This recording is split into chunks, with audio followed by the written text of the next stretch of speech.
The Greg Kelly Show. Happening now, Democrat senators meet with Biden campaign staff as pressure builds on president to exit race. And the Biden news conference is at 6:30 p.m. Very, very, very possibly he will be saying goodbye to his campaign and goodbye in a way to all of us, we have, it's very reminiscent of Nixon. Richard Milhouse Nixon, 37th president of the United States. 50 years ago this month, he was under enormous pressure to resign. And his family did not want him to get out. Family was like, Daddy, you got to fight. And he loved them for it. He loved his family. He was a great man. So smart, a million times smarter than Joe Biden. But he knew the political writing was on the wall, and he started to think about what is my post-presidency going to be like. Joe, as our friend Jason just said, the lights are out, so nobody really knows what's going on up there. He doesn't know. He can't grasp that this is more than just about November. Even for him personally, doesn't really care about the country. If he loses, what is his post-presidential life going to be like? It could be very rough, very rough. Do me a favor, play cut 24, please. Saddest incidents that he's ever seen. And there's the president waving goodbye, and you hear the applause. That was August 8th, 1974, 50 years ago next month. One of the things Nixon did as he's getting on that helicopter, he waves and gives the victory sign. And it's one of my earliest political memories. I thought, wow, there's something really cool about that. I thought he was resigning. I thought this was a bad day. And he had that big smile on his face. And sure, it was a bad day. But I don't know, keeping up appearances or just kind of grace under pressure, whatever it was, I liked it. And remember, we're all here at this moment because of what happened at the debate. And as Donald Trump said, it was a kill shot, a clean kill shot. Cut 25. In honor of all of you, I dealt Joe Biden, even according to the fake news media, the most decisive and overwhelming defeat in the history of presidential debates. I think so, right? I think so. I think so. I know so. I absolutely know so. Hey, the real Trump was actually on with Brian Kilmeade this morning. Cut 1. We have some great people, as they say, a deep bench. But Marco was great last night, very popular. And he's certainly one of the people that we're looking at out, over the next week or so, I'll announce. I'd love to do it during the convention. In the old days, they did it during the convention, and it kept the convention very exciting, actually. So we'll see about that. But pretty soon we'll be announcing. But we have some great people. As you know all of them. Right. You got J.D. Vance, who's with Governor Burgum in North Dakota. And then you have Tim Scott. Those are the 4 finalists. Should I expand that at all if I'm thinking comprehensively about what's on your mind? Well, you could. I think I'm pretty well set in my own mind. But, you got some good people. And I have changed a little bit. But they're all great. Anyone would be fantastic. Anyone would be a lot better than laughing Kamala. She's terrible. It was a really interesting way for Brian to put it. We got the list. Should I expand it? Well, you could. That was a good. It was interesting. You could talk about playing your cards right. Do me a favor here. Cut 2, please. Cut 2. It's a policy that the Democrats have: open borders, high taxes, high interest rates, being weak on foreign. Look at how bad they're laughed at by everybody. This guy is walking around being laughed at by the leaders. I know all these leaders. He's being laughed at by the leaders of foreign countries. It's ridiculous that he's our president, but he'll probably stick it out. He looks like he's going to stick it out, and it's an incredible phenomenon. Nobody's ever seen like it. He can't put 2 sentences together. Well, I don't know if he's really going to stick it out, though. I don't know if that's going to work out. Give me the next cut, please. Mr. President, is it in your interest Is it easier? Is that a better opponent for you than anybody else, Joe Biden? Is it? I'll give you a quote from David Axelrod. He said, Trump's not talking anything about Biden's bad debate. He's not running blitzing campaign ads about the bad debate. Lara Trump last week said that it would be an affront to democracy if Biden were not the nominee. Why is he doing that? His conclusion is that you want Biden to be your opponent. Is that the right conclusion? No, I don't care if it's him or somebody else. It's also policy. It's more about policy than anything else. And these radical Democrats are all radical. Everyone that they're talking about is a radical left lunatic. And whether it's Biden or whether it's somebody else, I think it's the same. They want open borders. They want all the things we just discussed and much more. No more gasoline-powered cars. They want you to go all electric, which right. Don't go far, and made in China, very expensive.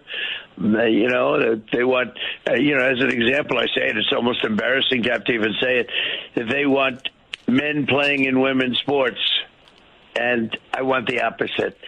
So, it's... So its policy is not the person. Almost an opposite philosophy. It's actually, Brian, an opposite philosophy. What's good and true and right, they almost want in all cases, they want the opposite. The Green New Scam is costing us trillions of dollars. It's ridiculous. They're wasting money. Right. And they've caused tremendous inflation.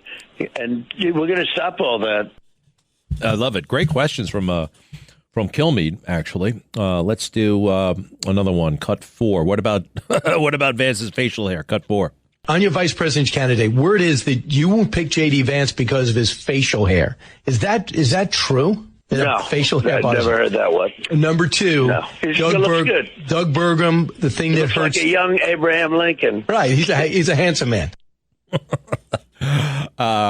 I love it. What a position to be in. And remember, today was the day that Judge Merchan, that weirdo with the political daughter who was receiving hundreds of thousands of dollars, actually hundreds of thousands of dollars from this guy you're about to hear, Dan Goldman, Democrat from Brooklyn, pretty boy rich kid. Cut 9. George Clooney is calling for President Biden to drop out of the race. He does not think that Democrats can win with him on the ticket. He also expressed major concerns about his mental fitness. What is your reaction to that? I appreciate hearing Mr. Clooney's opinion, and we'll continue to deal with this within our Democratic family to make sure that we beat Donald Trump and protect democracy in the future. Protect democracy. These guys. Hey, one other thing. Oh, and I'm glad. I get nervous every now and then. Now, I know there's some good people, smart people, who think it would be a good move to pick Nikki Haley.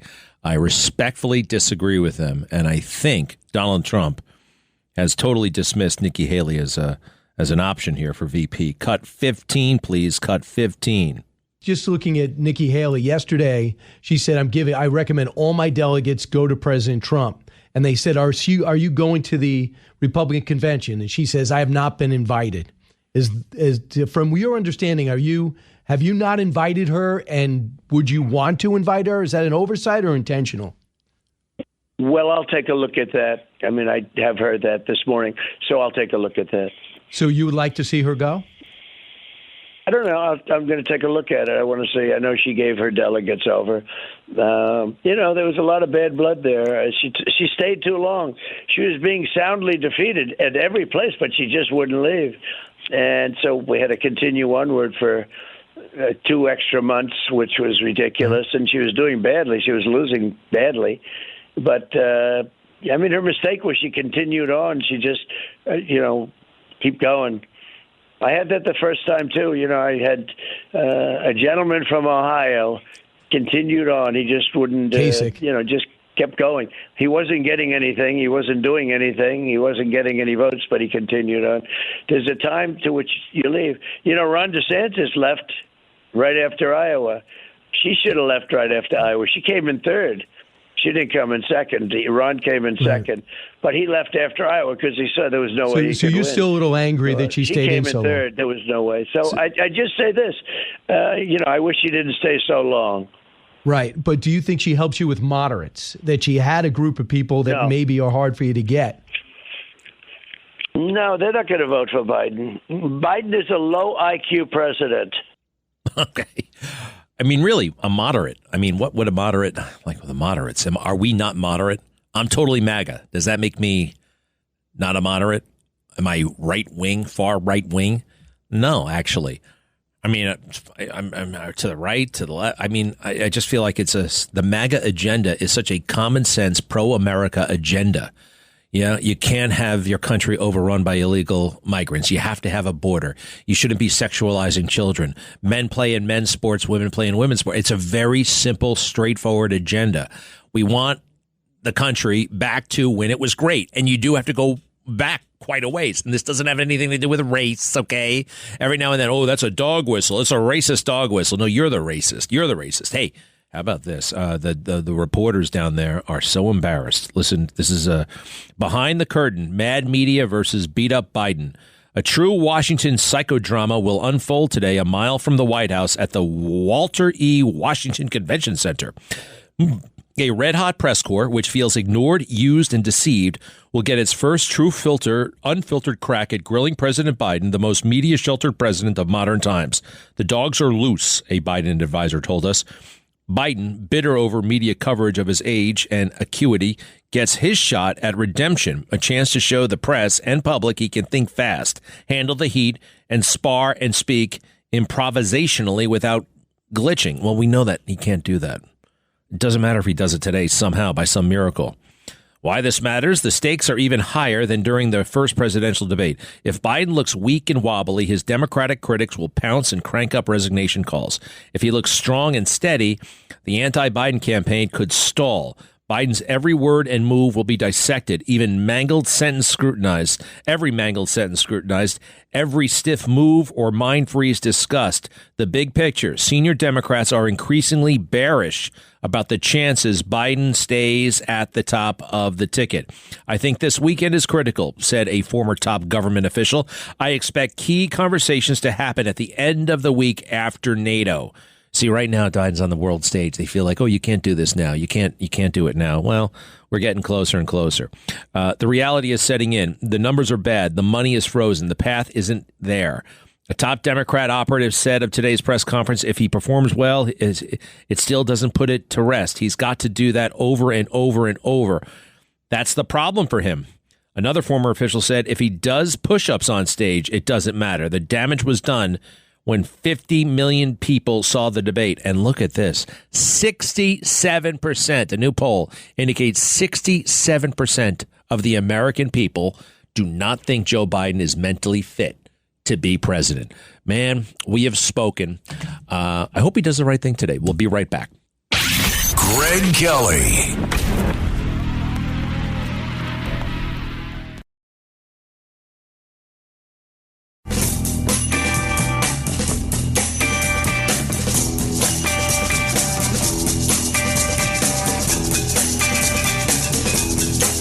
This is the Greg Kelly Show. I'm not going to out the cabinet secretary. Right. But I had a cabinet secretary 2 years ago. Right. Okay. 2 years ago. All out of the blue asked me, do you really think he can't run again like this? And I said, well, you have more interaction with him than I do. And they said, I don't have a lot of interaction with him. This is a pretty senior cabinet secretary. So, and this was 2 years ago. Wow. So that's Chuck Todd. Did he share any of that with his viewers? No. 2 years ago. 2 years ago. Everybody knew it, but they didn't talk about it. Actually, that's not true. I talked about it. My colleagues talked about it. We talked about it. And 2 years ago, here's James Rosen standing up, asking the question. James was banned by the White House after he asked this question. Very talented guy. Totally reasonable question. And even though he's asking about his diminishing brain power, he's very, very respectful. This happened in the East Room of the White House 2 years ago this summer. Go ahead, please, with Mr. James Rosen, White House correspondent. Thank you very much for this honor. James Rosen with Newsmax. I'd like to raise a delicate subject, but with utmost respect for your life accomplishments and the high office you hold. A poll released this morning by Politico Morning Consult found 49% of registered voters disagreeing with the statement, Joe Biden is mentally fit. Not even a majority of Democrats who responded strongly affirmed that statement. Well, I'll let you all make the judgment whether they're correct. Well, so the question I have for you, sir, if you'd let me finish, is why do you suppose such large segments of the American electorate have come to harbor such profound concerns about your cognitive fitness? Thank you. I have no idea. And then he went on to the next question. Now, all hell broke loose behind the scenes. How dare a reporter say something like that? Say the obvious. Say the quiet part out loud. Isn't this America? It was like we're behind the red curtain, and it's 1978, and Premier Leonid Brezhnev does not want to hear from any Western reporters. It's the same damn situation. America can't handle the truth. Maybe Tom Cruise couldn't handle the truth in that silly movie, but we can handle the truth. It's just... Now, this is not brand new, of course. In 2020, Joe had all the problems that he has now. All of them. What was going on during 2020? How did they hide them? He was hiding in that silly basement, using COVID as an excuse to not go on the campaign, to do a regular campaign. And the fake news went along with it. It's one of the reasons why they played up COVID so much. We all had to stay at home. So Biden had an excuse to stay home. And all right, everything you're about to hear is from 2020, Joe, before the election. And it's really sad, but it's kind of magnificent at the same time that it's all documented. Go ahead. Look, here's the deal. Let me say this simply and clearly. We hold these truths to be self-evident. All men and women created by go. You know the thing. You know how we talk about it. Are we the people, folks? We gotta. It's just. But you gotta. I mean, we gotta reassure. Look, here, my message to everybody I talk to is play the radio. Make sure the television. Make sure you have the record player on at night. The phone. Make sure the kids hear words. I got hairy legs that turn blonde in the sun, and the kids used to come up and reach in the pool and rub my leg down so it was straight, and then watch the hair come back up again. They look at it. So I learned about roaches. I learned about kids jumping on my lap. And I've loved kids jumping on my lap. Poor kids are just as bright and just as talented as white kids. There's during World War II, where Roosevelt came up with a thing that was totally different than he called it the World War II. He had the War Production Board. Oh man, a healthy party, a healthy country. This guy could not have been elected sheriff.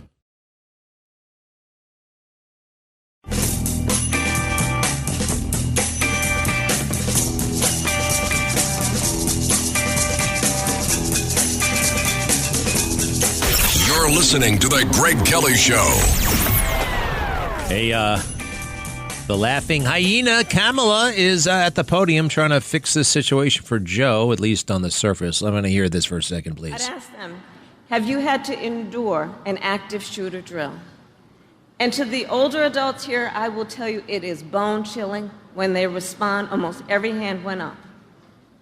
These are very real issues. Nah, whatever. On the other hand, Donald Trump opposed reasonable gun safety reforms and cut funding for gun violence prevention. Oh, my goodness. That's what we need. More gun violence prevention programs. That's going to... What the hell have we been doing all this time? Gun violence prevention programs. Thank goodness. Thank goodness. Oh, well, I know where I'm voting. I know what I'm voting. We got to cut back on this gun. Just so silly, right? And they don't believe... Hey, it's interesting. This Joe Biden has... apparently this may come up later. I fall down, but I get back up again. My daddy always said, when you fall down, you get back up again. When you get knocked down, you get back up again. He said that a lot. Tries to make it his own. My father used to say, when you get knocked down, now that's like on the back of a Cracker Jack box.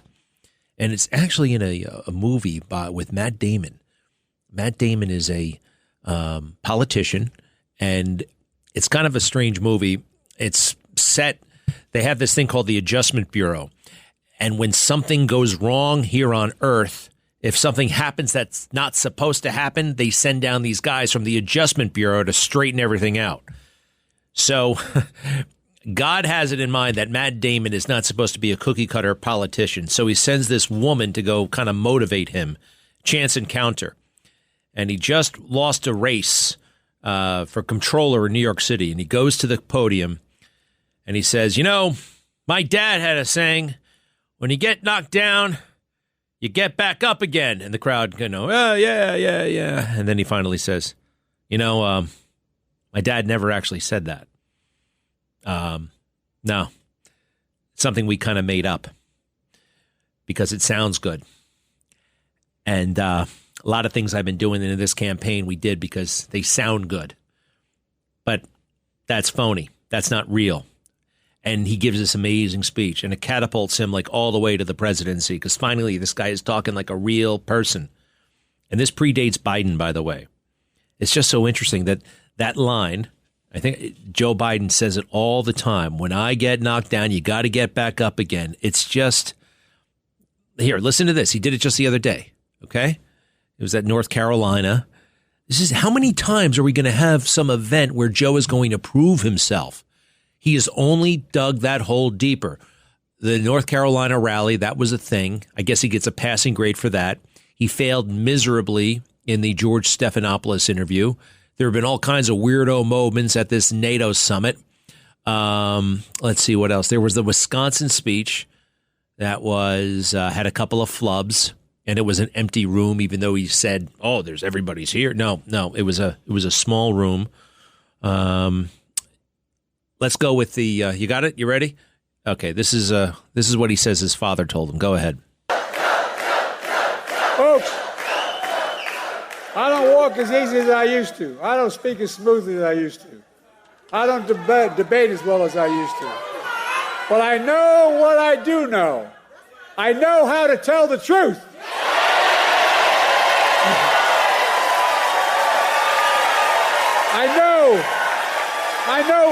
I know right from wrong.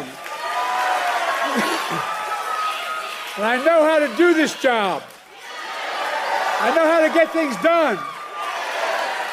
And I know, like millions of Americans know, when you get knocked down, you get back up. Yeah. No. It's not going to work. It's not going to work. Is on his own now. We're entering into an amazing era. Remember, July 11th, he was supposed to be in court with that corrupt judge, and this is where he is. It's kind of amazing. Now, the editorial board at the New York Times, they're giving Biden such a hard time. They have a huge headline: Donald Trump is unfit to lead, full of scare. The language. Oh gosh, it's so.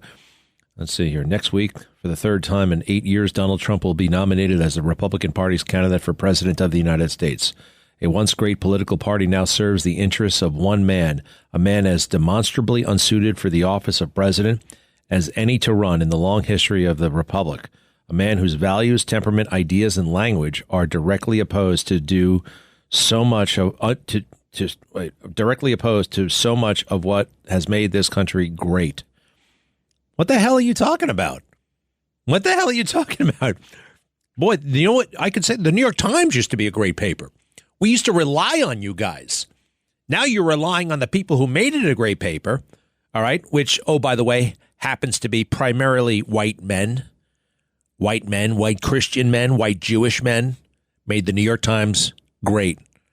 Now it's being run into the ground by a bunch of irreligious people, white and people of color, and you get to do this because of the work that came before you. And it's a disgrace what's happening. Miriam, hello. Thank you for taking my call. I think that Jill Biden is either in denial or a very selfish woman to allow the party and the country to go down for her need of being first lady. Yep, she sure is. Anything else? No, that's all I had to say. I got it off my chest. And I'm hoping Trump wins like crazy. I know. And you're in Queens. You know what? New York, there's more and more data that suggests, and just what we know anecdotally, New York could go Trump. A landslide victory vis-a-vis Ronald Reagan, or kind of reminiscent of Ronald Reagan. Wouldn't that be something? Queens goes red. Wow. Oh, Barbara, hello. Hi, Greg. I bet when you got up this morning, you didn't realize you would be talking in parallel with the greatest historian of ancient Rome, Tacitus, because earlier in the show you played audio of Biden again and again emphasizing his personal poverty, and you pointed out that indicates a man ready and open for bribery. And, of course, along with bribery, what I'm saying comes the favors that you must do to get those bribes. So Tacitus, the historian, would agree that Joe Biden belongs along with his description of the Roman Senate, because Tacitus blamed the descent of Rome from republic to a dictatorship on the members of the Roman Senate. He said those members were rewarded by wealth and honors in proportion to their readiness for servitude. And he would put Joe Biden right in with them. His readiness for servitude in order to get wealth and honors, in order to get fame, favor, and fortune. This is what Barbara was talking about. Cut 20, please. Cut 20. I was listed for all the years I was a senator as the poorest man in the United States Congress. I had the dubious distinction of being listed as the poorest man in Congress for 36 years. I had the great pleasure of being listed as the poorest man in Congress for 36 years. Well, that is like waving a flag. You know how I learned about this? From Russians. Russians would often target Americans who are in economic distress to get information from them. You know, if they worked at the CIA, they worked for a defense contractor, they'd be looking for the ones with gambling debts, with girlfriends, with whatever they had going that was costing them money and they needed more. They're vulnerable. And just like Joe Biden, who's that historian from a long time ago that I remind you of? Tacitus, Tacitus. He lived in the years 58 to 120, and he's known as the greatest historian of ancient Rome. Well, let's face it. He saw this happening with the Roman senators selling themselves for fame and honor and rewards. Oh, man, I want to have all that information. Hey, it must have been a lot easier to be a historian in the year 58, right? Because not that much stuff happened. But still, you had problems speaking out, because Tacitus also pointed out that the brilliant writers of his time were deterred from writing the truth by false flattery and fawning, and they falsified facts about their rulers due to fear and dread. Wow. So it was not necessarily an easier time, to do what you're doing, to point out the flaws and the wrongs that are done by government and government officials and government agencies. I don't know that it was any easier then. Tacitus. But certainly you were right in parallel with Tacitus, and it's ironic because I just read that earlier today, and when I heard you play Biden's words, it was just a 100% match. Yeah, he was always moaning about money, before Congress, after Congress, If you want something done, see Joe, or better yet, see Hunter. Thank you, Barbara. Thank you so much. Got to move on now to Chris Cuomo. Why? Why Chris Cuomo? I got a bit of a beef that I'll tell you about with Chris Cuomo, but it's getting some attention. Bill O'Reilly. We love Bill O'Reilly. Chris Cuomo, not so much. On the News Nation show. What the hell happened? Cut 16, please. Bill O'Reilly thought that Biden would be out of the race by now. Now he says tomorrow is a make or break day. Is he going to be right? Let's ask him. Bill O'Reilly, why is tomorrow make or break? Well, if Biden falters tomorrow in the press conference, he'll have to resign. But I didn't say he would be out of the race already. That's not true. Really? What I did write, and I got it right disagrees. here, I can read it to you if you want. What is that? Okay. Well, whoever disagrees needs to read what I actually said. I said that the Democratic chieftains have made the decision that Joe has to go. It's absolutely true. And I'll prove it in a moment. But the press Barack Obama's the most powerful person in the Democratic Party. Ron Klain is second. All right? Really? Doesn't matter what the Congress people say. I disagree with Bill. People who have been around President Obama the last few days is absolutely concerned. He has said nothing about believing Joe Biden can't win or that he's telling Joe Biden to get out. The idea that Ron Klain is the head of the Democratic Party is laughably Didn't say absurd. he was the head of the Democratic Party. Okay. Yes, you did. You said Didn't he's the say second that. most powerful Listen, guy you in know, the Democratic Cuomo, Party. I'm getting a little...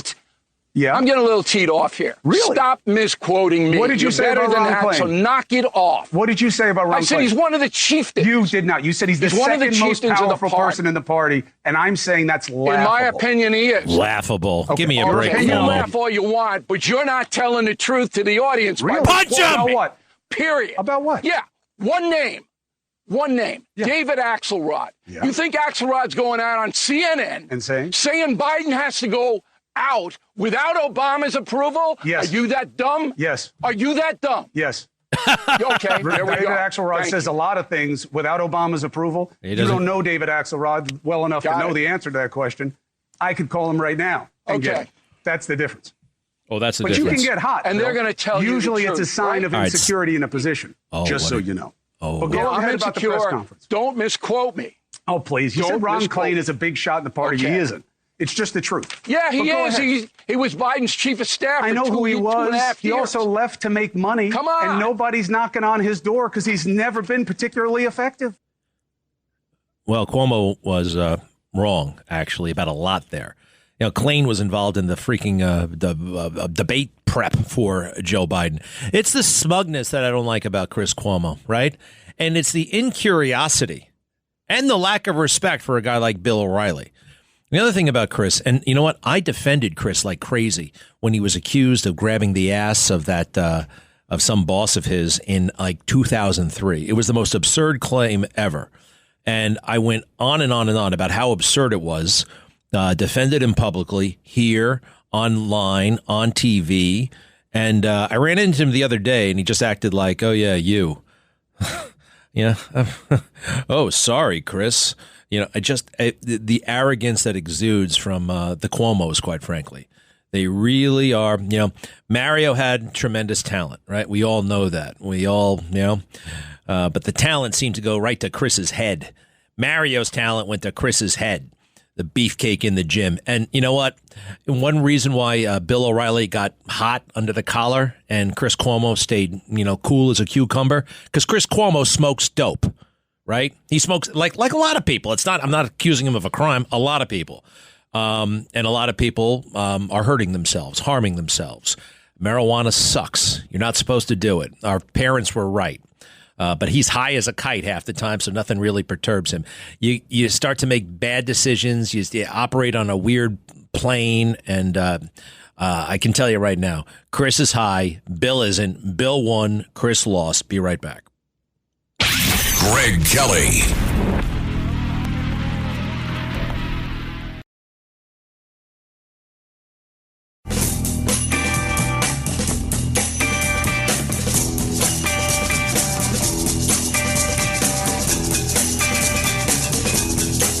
This is the Greg Kelly Show. Do you exercise in the morning or at night, or not at all? Oh gosh, never really have time in the morning, and I'm always too tired at night. And then the cycle repeats itself. The cycle bloody repeats itself. I am in trouble physically. It's all hanging down like a wet blanket. I am, and of course, there's delicious and harmful snack food all over the place, including the dreaded Mike and Ike's and hot tamales. Ooh, any gelatin-based candy, I am screwed. You know what the best candy in the world is? I don't know when they invented it. They didn't have it when I was a kid. It's a fruit-flavored Tootsie Roll. You know, you can get the Tootsie Roll, but then now they have lime Tootsie Roll, vanilla Tootsie Roll. They got strawberry Tootsie Roll. It's great. And we got basically an unlimited supply around here. And I got a problem. I do have a bit of an addictive personality. You know what I mean? So maybe it's that. Maybe it's psychological. Maybe I need to ask God's help, and I think I will. I don't think I've ever actually asked him to help me out on this stuff. All right. What time is the press conference? 6:30 tonight. Oddball time. It's not going to be at the White House, I hear. It's going to be across town at some convention center. Someone told me today, I don't exactly know why, but press conferences are easier than one-on-one interviews. In fact, for a couple of reasons. You're in a podium, you're higher up, it's easier to deflect, it's easier to kind of manage, so don't give him any credit if he actually gets through it in one piece. Let's try Natalie. Hello. Hi, Greg. Just to your point about New York being in play, my son is a transit police officer in Lower Manhattan. And this weekend, he actually told me that a lot of people have been coming up to he and his partner, telling them that they're fed up with the crime and the homelessness, and they're very fed up with the prices of food. And they are Democrats and have been Democrats for quite a while, but they're fed up and they're voting for Trump. All right. They're telling your son on the job there at Transit Crop. We hope he stays safe. Natalie, thank you for calling again. I remember you and your son. What a hero out there. Thank you. Let's see here. Bob, hello. You're in Queens. Yeah, hi. I wish President Trump the best. And also, the tractor trailer that went out of... Bob, where are you? I'm in Queens. You sure about that? Yeah. What neighborhood? What, excuse me? What neighborhood? Forest Hills. Okay, keep going. Okay. Remember the tractor trailer that rolled out of, I think, Bethpage? I know something about it. Yeah, I remember seeing a press conference and that truck driver came forward. Yeah. Okay. What happened after that tractor trailer? After the driver came forward? What happened to the trailer? It disappeared. Well, what do you mean it disappeared? There was no word where it went. He signed off on it, and then it just disappeared. No, I think he drove it to Pennsylvania. That was the whole point. He did, to Eaton, Pennsylvania, or someplace in Pennsylvania. Look, I don't know, man. I mean, it's 4 years ago. I remember that. I remember the press conference. I also remember somebody tried to say that the driver wasn't credible because, I don't know, he smoked a joint once or maybe he had been arrested. I thought that was really... That was annoying. I mean, come on, everybody. It doesn't matter. It doesn't matter what you did. It matters who you are now, what you're saying, and does it check out. And I don't think we got to the bottom of the 2020 election. Thank you, Bob. Anthony. Hey, Greg. Biden was saying in the clip you played earlier that he knows the difference between right and wrong. And, who's this guy trying to fool? We got an open border that's getting people murdered, raped, robbed. What is the news story now? They got people on dirt bikes in New York City robbing people. Joe Biden has destroyed this country. Now you can say the border is open because they want votes, they want cheap labor. But I also think whoever's behind it really wants as much chaos in this country as possible. And the 2024 election, I really worry what the deep state is up to, what their trick is going to do to derail the election. Yeah, me too. Yeah, George Soros. I mean, those guys want chaos. They want this stuff on fire. They want to burn it all down. And, what are they going to do next? Because they are desperate. They are like a cornered animal, and that's a very dangerous situation. Robert, hello. Robert. Hey, Greg, how are you? Fine. What's up? Sir. So, I like what Trump's doing with this no tax on tips. How about lowering the rates to something acceptable, like 2%? You're breaking up. Sorry, pal. I can't hear you. John in Mount Sinai. Hello. Thank you very much, Greg. Very quick. I'm for Ron Johnson from Wisconsin as a candidate for vice president. Wrong! It will not be him. It shouldn't be him.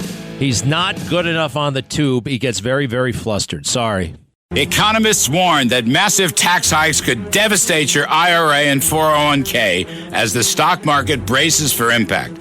I'm Larry Kudlow, and I urge you to fortify your savings with physical gold with my friends at Priority Gold. To learn how gold and silver can help diversify your savings, please call 1-800-405-GOLD or just visit PriorityGold.com to get a free gold information guide. That's 1-800-405-GOLD.